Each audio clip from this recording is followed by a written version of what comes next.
Jóvenes, ¿cómo están? Bienvenidos a una nueva clase del área de Historia del Perú. El día de hoy, esperando en primer lugar que se encuentren muy bien en casita con sus familiares y con la bendición de Dios previniendo este virus, vamos a continuar la clase que dejamos inconclusa, así, a medias y a puertas, acerca de la invasión al Tahuantinsuyo. Así es, el término correcto es invasión, profesor, pero yo encuentro conquista. Muy bien, muchos lo han considerado como conquista, pero ojo, el territorio de nuestro país no estaba desierto, ya estaba habitado y estaba controlado por una sociedad tan grande como fue la de los incas y del Tahuantinsuyo, y sobre todo bien organizada y bien administrada.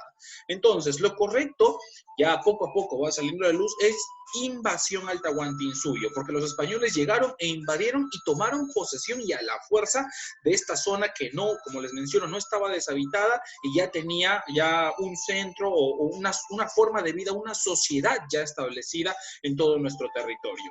Justo en la clase o la última clase habíamos visto de los incidentes, de los viajes que ya tuvo Francisco Pizarro, toda la travesía que tuvo que pasar los tres socios de la conquista, la empresa de Levante, cómo los reyes católicos finalmente le van a otorgar ya el permiso para que pueda salir a tomar posesión de estas nuevas tierras. Como vimos, también mencionamos que hubo el primer mini encuentro entre los dos mundos cuando capturan a Bartolomé Ruiz captura la balsa de los indios de Tayanes, que van a ser llevados y van a ser adiestrados en el dialecto castellano, y de esa forma se van a convertir en los traductores aquí ya en el Tahuantinsuyo de los españoles y sobre todo de Francisco Pizarro y de sus generales. Francisquillo, Felipillo, Martinillo es lo que hemos manejado como los traductores, sobre todo ya en la parte de la invasión.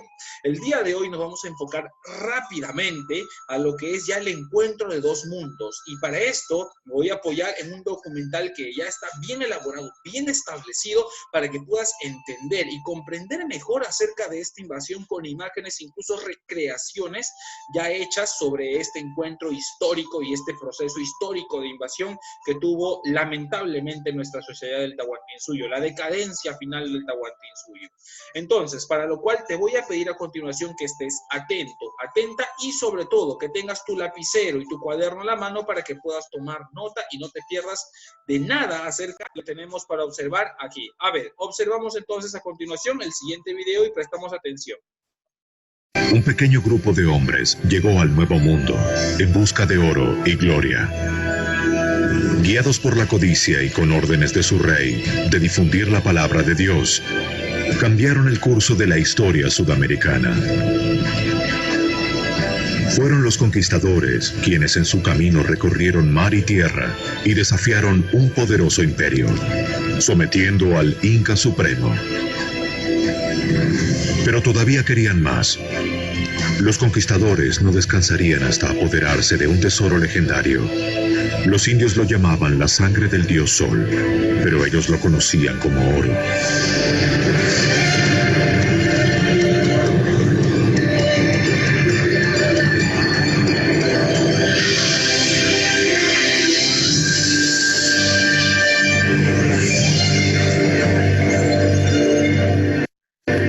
Pizarro y los incas. En 1532, un grupo desesperado de conquistadores españoles zarpó hacia tierras desconocidas de América del Sur.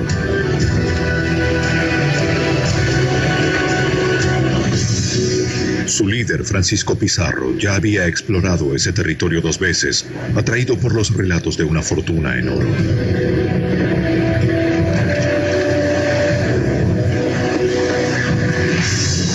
Reclutó 180 soldados españoles bien armados, con la promesa de compartir cualquier tesoro que descubrieran o capturaran.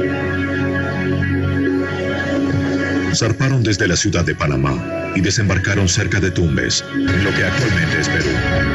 Los españoles llegaron a lo que hoy es el noroeste de Perú. Para obtener el permiso de realizar esa expedición, prometieron dar la mayor parte de lo que descubrieran a su rey Carlos V. La mayoría había viajado miles de kilómetros desde España al Nuevo Mundo años antes, soportando enfermedades, guerras y otras penurias. Allí esperaban hallar El Dorado, una tierra fabulosa, tan rica en oro, que los enriquecería más allá de sus sueños. Pero Pizarro y sus hombres ignoraban lo que les aguardaba realmente en esta tierra: el Imperio Inca.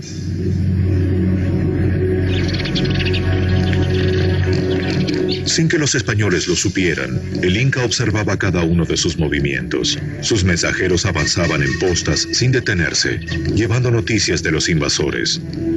Ellos utilizaban una extensa red de caminos en los Andes de 1.600 kilómetros hacia Cusco. Cusco era la residencia del Rey Dios, el Inca Supremo, Atahualpa. En cuevas sagradas, Atahualpa consultó un oráculo. El líder de los incas quería saber quiénes eran estos extranjeros y qué querían. ¿Representaban una amenaza o venían en son de paz? Siguiendo antiguos rituales, el sacerdote esparció hojas de coca e intentó interpretar el futuro por medio de su disposición. Según la leyenda, el sacerdote profetizó a Atahualpa que moriría en manos de estos invasores. Pero Atahualpa decidió no enfrentarse con los españoles. No consideró este grupo de hombres como una gran amenaza. Él podía reunir un ejército de 1.000 hombres en cuestión de días. Durante el viaje, el calor y el hambre hicieron mella entre los españoles. Uno escribió: «El sol arde directamente sobre nuestros hombres, que están por desvanecerse de cansancio. No se ve más que arena y montañas abrasadas». Al igual que los Muxica, los incas creían que un día su dios de la creación regresaría. Un dios de piel blanca y con barba vendría de la tierra del sol naciente. Era un ser muy parecido a Francisco Pizarro.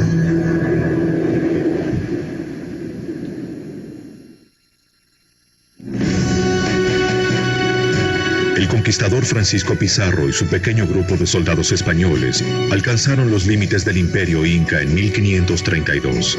Fueron atraídos a lo que actualmente es Perú en busca del legendario oro. Cuando él y sus hombres llegaron a una región llamada Tahuantinsuyo, no supieron descubrir el tesoro que yacía literalmente bajo sus pies.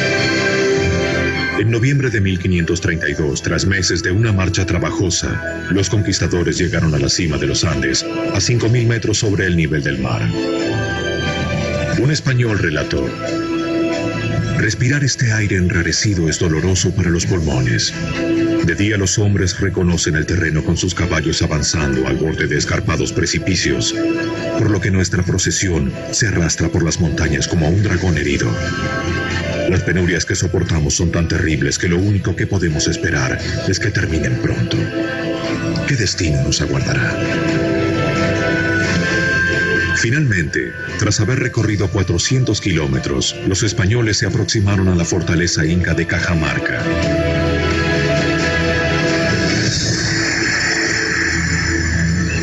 Su llegada no constituyó ninguna sorpresa para el rey. Los mensajeros lo habían mantenido informado sobre el avance de los españoles, y él sentía cada vez más curiosidad. ¿Eran hombres o dioses los que se aproximaban?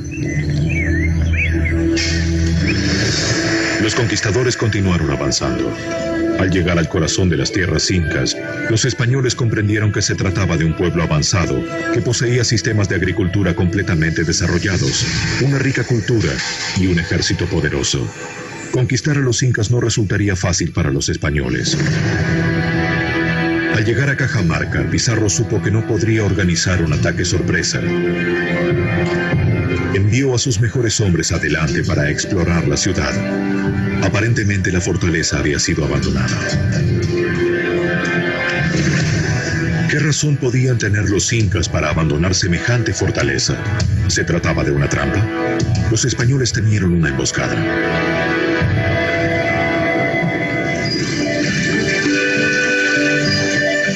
Mientras las tropas de Pizarro aguardaban inquietos en Cajamarca, Atahualpa descansaba en unos manantiales de aguas termales cercanos en compañía de su hermana favorita.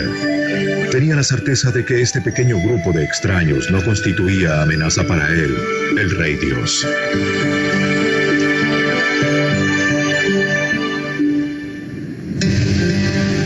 Sin embargo, Pizarro estaba ansioso por conocer a Atahualpa y envió emisarios.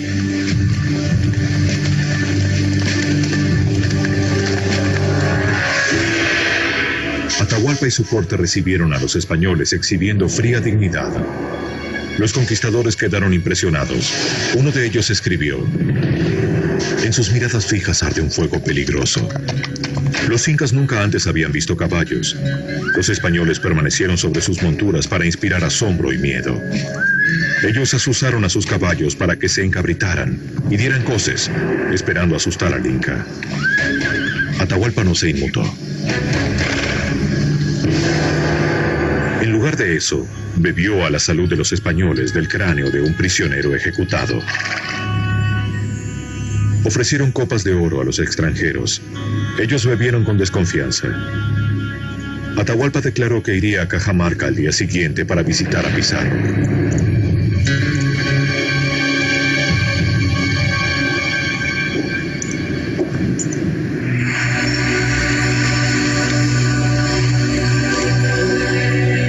Al caer la noche, las fogatas del campamento del ejército inca ardieron en todas las colinas que rodeaban la ciudad. Pizarro sabía que su pequeño grupo tenía pocas posibilidades en una batalla campal contra esta enorme fuerza. Sus exploradores contaron al menos 30.000 guerreros incas.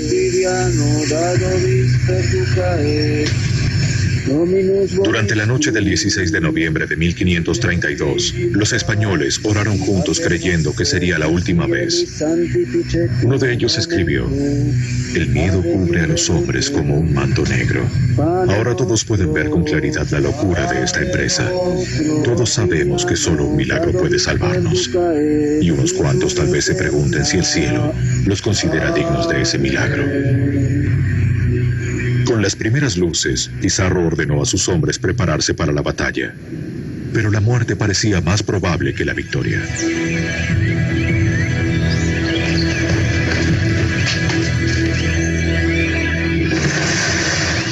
Permanecieron ocultos rodeando un patio y aguardaron. Transcurrieron horas sin señales de Atahualpa. Repentinamente, guerreros incas aparecieron en las colinas de los alrededores. Eran miles y estaban tan confiados de su superioridad que llegaron desarmados.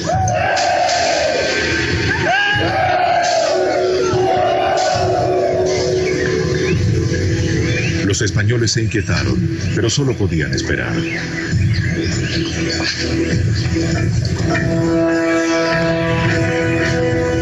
Luego, en medio de un espectáculo extraordinario, entró la élite incaica. Un desfile majestuoso en el patio. Cientos de sirvientes limpiaron el sendero para el dios rey.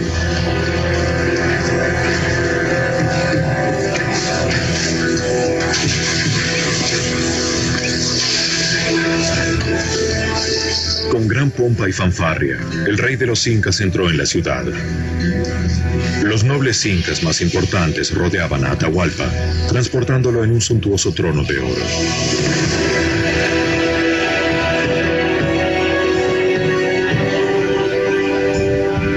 Los conquistadores quedaron atónitos ante esta exhibición de poder y riqueza. Atahualpa creyó que su apariencia divina les inspiraría respeto. En Cajamarca, dos mundos completamente diferentes estaban a punto de enfrentarse. El capellán de Pizarro se aproximó al rey con un crucifijo y una Biblia.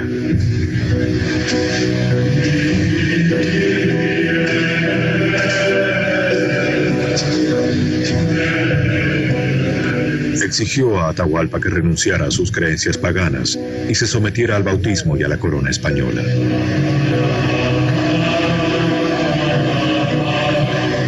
El sacerdote le entregó una Biblia, pero los libros y la escritura carecían de significado para los incas. Atahualpa inspeccionó la Biblia. No encontró magia ni valor en ella. La arrojó al suelo. Para los españoles eso fue blasfemia.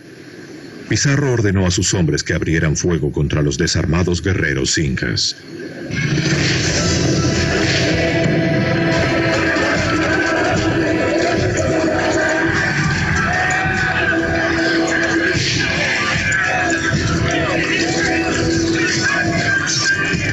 Un soldado escribió: Entonces nuestras tropas se precipitaron desde todas las entradas y se lanzaron dando alaridos sobre los indefensos indios. Cortaron en pedazos a los incas desarmados con sus espadas, como si estuvieran cortando rebanadas de pan. Fue una matanza atroz. Había hedor de sangre y muerte. El enorme ejército inca quedó paralizado ante este feroz ataque. El rey Sol fue derribado. Pizarro lo arrestó. Sabía que conservando a Atahualpa con vida tenía a todo su imperio detenido. Declaró a sus hombres: nadie que valore su vida tocará al Inca. Fue confinado a un calabozo de la Torre Sagrada de Cajamarca. Se lo mantuvo bajo estricta vigilancia. Pero Pizarro le concedió cierta libertad. Conservaba a sus 3 esposas principales y continuó conduciendo los asuntos de Estado. Él contaba con quipus, cordones atados que servían para llevar la cuenta de personas e impuestos y mandar mensajes. Quería asegurarse de que la ley y el orden regían en su reino.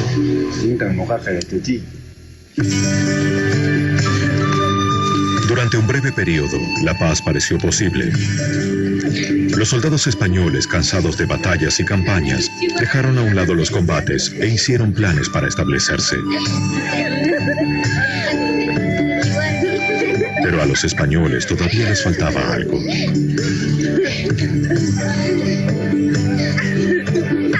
A pesar de su victoria, los conquistadores habían visto muy poco de lo que habían venido a buscar. Con la certeza de que los incas estaban escondiendo enormes tesoros, los españoles se volvieron más suspicaces, pero un lazo surgió entre Pizarro y Atahualpa. El español, analfabeto, permitió que su rehén aprendiera a leer y escribir. Atahualpa se hallaba bajo control español, pero sentía que lo necesitaban. Sabía dónde habían escondido el oro los incas. Proporcionó indicios y les indicó pequeños escondites, pero los españoles querían más. Los españoles se adentraron más en los Andes, aprovechando los excelentes caminos incas. Cuanto más oro buscaban, más desesperados y salvajes se volvían. La tortura se convirtió en un método común para los conquistadores. La crueldad de los españoles quedó registrada por un artista indígena de la época. Sus dibujos son uno de los pocos relatos auténticos de las atrocidades. La codicia de oro y el deseo de convertir a los indígenas al cristianismo alcanzó un punto máximo de tortura y brutalidad. Al rey de España, Carlos V, le llegaron noticias de estos crímenes y decretó un alto. Pero sus órdenes fueron ignoradas en gran parte.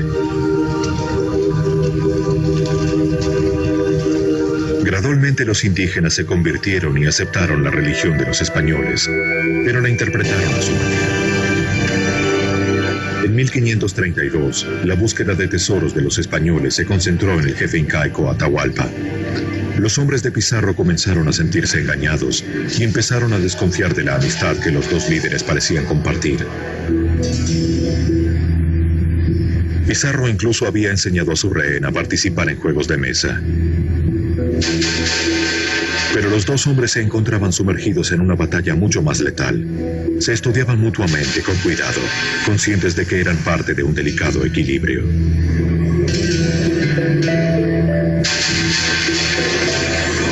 El conquistador presionó a Atahualpa buscando respuestas sobre el oro incaico. El soberano intentó apaciguar a su captor, pues sabía que si revelaba todo ya no sería útil para los españoles.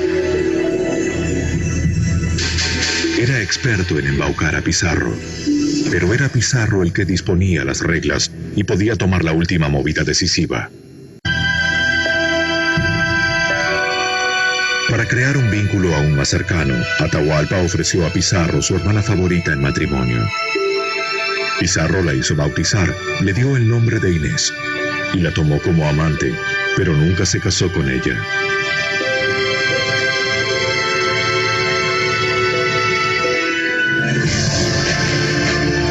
Los conquistadores tenían un único amor, el hombre. Los españoles concentraron su creciente frustración en Atahualpa. Pizarro lo acusó de mantener oculto su tesoro. Atormentó incansablemente al rey.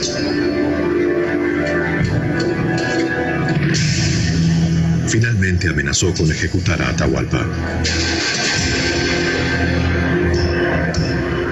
El rey inca se había quedado sin opciones. Un sirviente tradujo su desesperada súplica. A cambio de su vida y su libertad, Atahualpa llenaría una habitación de 50 metros cuadrados con oro. Pizarro aceptó rápidamente.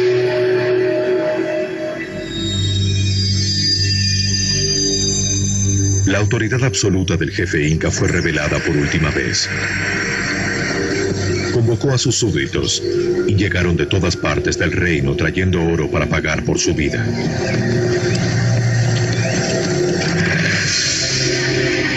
Una interminable sucesión de llamas transportó el tesoro hacia Cajamarca.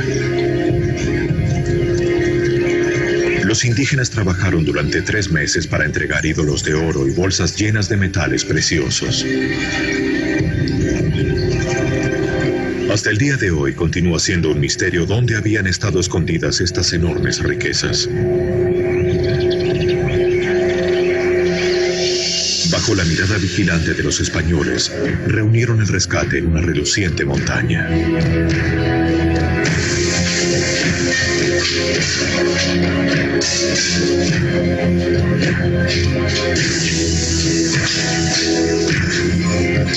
Era el botín más extraordinario que se hubiera obtenido en el Nuevo Mundo.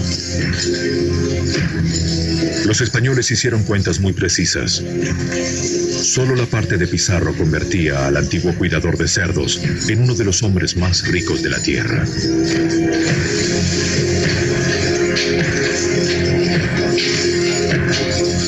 Pero antes de que el valor final hubiera sido siquiera calculado, se suscitaron disputas sobre cómo debía ser dividido. Deslumbrados por esta fortuna, los conquistadores comenzaron a preguntarse si podían obtener todavía más tesoros de los incas. Para Atahualpa, las riquezas de su país provocaron su caída. Él había abrigado esperanzas de comprar su vida con el rescate del rey, pero Pizarro no mantuvo su parte del trato. Ya no necesitaba al rey e inventó cargos. Poligamia, conspiración y adoración de falsos ídolos. Pizarro lo condenó a muerte.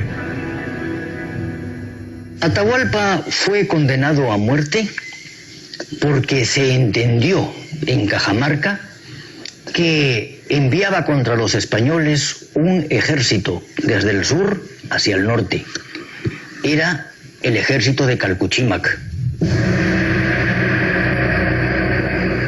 Pizarro, que era prácticamente analfabeto, garabateó su firma en la condena a muerte. ¿Por qué lo hizo? Continúa siendo un interrogante. Es posible que el jefe español haya sido obligado por sus propios oficiales a condenar a Atahualpa. Bajo la presión de sus camaradas, traicionó a su amigo indígena. Durante la noche del 26 de julio de 1533, el dios Rey Sol fue arrastrado fuera de su calabozo en Cajamarca. Se le concedió una última elección: ser quemado vivo o convertirse al cristianismo y ser estrangulado. Eligió el estrangulamiento. Mientras el sacerdote lo bautizaba, dándole el nombre cristiano de Francisco, se le colocó una soga alrededor de su cuello. Un testigo escribió: con voz ahogada, Atahualpa rogó a Pizarro que cuidara de sus esposas e hijos. Llorando, Francisco Pizarro prometió hacerlo.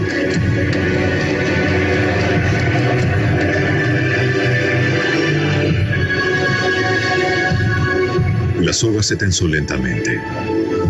Uno de los emperadores más poderosos de la tierra murió a manos de un grupo de mercenarios.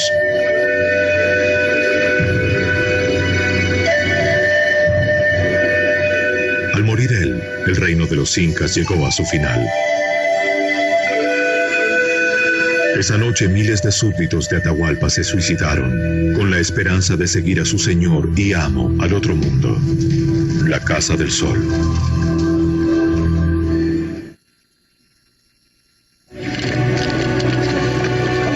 Los conquistadores conquistadores españoles ahora tenían una fortuna en oro inca. Su jefe, Francisco Pizarro, ordenó que la mayoría del tesoro fuera fundido. Los orfebres indígenas se encargaron de la tarea, convirtiendo obras de arte en lingotes que podrían ser pesados y comercializados.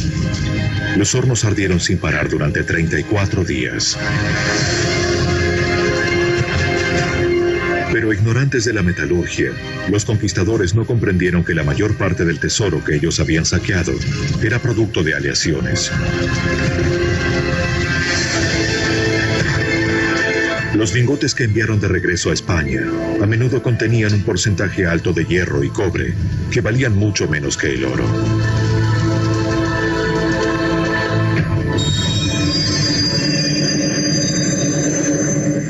Parte del tesoro nunca llegó a España. Estos barcos cargados pesadamente eran presas fáciles de los bucaneros y piratas. Y docenas de barcos quedaron atrapados en arrecifes o se hundieron durante tormentas. Junto con sus tripulaciones, muchos tesoros incas desaparecieron en el océano. Hoy inspiran un nuevo sueño: hallar los tesoros hundidos.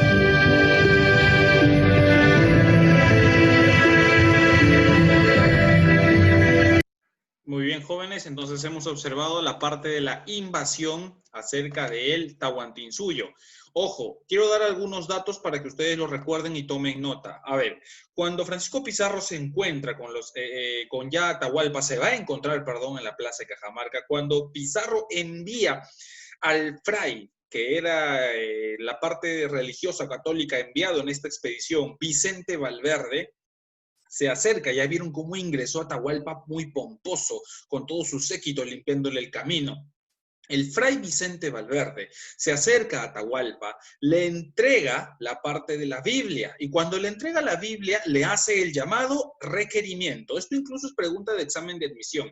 El requerimiento, o sea, el Vicente Valverde le pide a Atahualpa que se convierta al catolicismo y le entrega la Biblia para que abandone sus dioses paganos y de esa forma pueda creer en un solo Dios, el Dios católico. Atahualpa, como es ignorante en esta época de la escritura, la lectura de esta forma de convivencia religiosa, agarra la Biblia, la olfatea, la examina, la coloca como ustedes observan en el oído, y como no tiene ni un valor, ni un sentido, nada que pueda hacer con ella, la arroja. Esto significa blasfemia en la parte de los católicos, y Pizarro manda o da la orden de atacar, pero mencionan algunos que el mismo fray Vicente Valverde es quien da la orden mencionando Santiago al ataque. Cuando menciona Santiago al ataque, empiezan a salir los soldados españoles que estaban alrededor de la plaza de Cajamarca junto con los cañones, perros, caballos, arcabuces, el arco o la ballesta, que tenían armas modernas en esa época, que eran ignorantes los incas o que no conocían, van a hacer una carnicería. Y esto pasa porque Atahualpa se llegó a confiar. Pensó que podía conciliar con estos extranjeros o estas personas de otra cultura. Incluso creyó en la cultura moche o mochica, que supuestamente unos hijos del dios Sol nuevamente del creador dios Sol, iban a llegar y tenían una forma de alta, distinta forma de vestir, eran blancos. Entonces eso mucho se va a asemejar con Pizarro y sus tropas y va a permitir que se confíe el Inca Atahualpa. Lo toma prisionero, ya conocemos la historia, que lo toma prisionero, pero no lo libera hasta que le entregue todo el oro. Atahualpa ofrece 2 cuartos llenos de oro y 1 de plata hasta donde llegue su mano. Hay una referencia incluso en Cajamarca acerca de este cuarto, una réplica. Esto va a permitir que Pizarro se ambicione más porque el oro era el motivo principal de esta empresa invasora, o llamada también conquistadora, entre comillas. Atahualpa finalmente, ya cuando entrega toda la riqueza, va a ser ejecutado. Y ahí está el dato de la historia y del video que menciona que le pide a Pizarro que cuide de sus esposas y de sus hijas, pero Francisco Pizarro menciona algunos que ordenan la ejecución presionado por sus oficiales. Siguiente dato. Antes de morir, Atahualpa le dice, ¿quieres morir quemado en la hoguera o bajo la pena del garrote? Y bajo la pena del garrote significaba que se convierta primero al catolicismo. Primero lo bautizaban y luego moría bajo la pena del garrote, que era una soga prensada a la parte del cuello, y atrás había una especie de timón que iba girando y el nudillo, la cuerda iba ahorcando y asfixiando más la garganta de Atahualpa. Ahora, Atahualpa, ¿por qué prefiere ser bautizado en el catolicismo y morir bajo la pena del garrote que antes de ser quemado? Es porque la tradición y la leyenda del Tahuantinsuyo de los incas es que el cuerpo debía mantenerse completo. ¿Para qué? Para que pueda reinar en la otra vida. Si el cuerpo era calcinado, quemado, no existía nada, simplemente no iba a poder gobernar en la siguiente etapa o en la otra vida. Entonces, es por eso que Atahualpa decide ser bautizado en el catolicismo y recibe el nombre de Juan Francisco. Es bautizado en 1533 antes de ser ejecutado bajo la pena del garrote. Y con esto ya finaliza la parte del Tahuantinsuyo. Pero profesor, hay otro inca. Muy bien, esa es otra parte de la historia, pero ya esos incas van a ser prácticamente títeres de los españoles, como es el siguiente que viene a ser Tupac Hualpa o Toparpa. Es un inca, títere que va a ser coronado por los españoles. Siguiente dato que me olvidaba. Aquel español, cuando Atahualpa entra y va a ser capturado en la plaza de Cajamarca, hay un español que se acerca y de una bofetada le arroja o le quita la mascaipacha. La mascaipacha es la corona o la borla incaica que todo inca o el máximo inca llevaba en la parte de su cabeza con plumas rojas.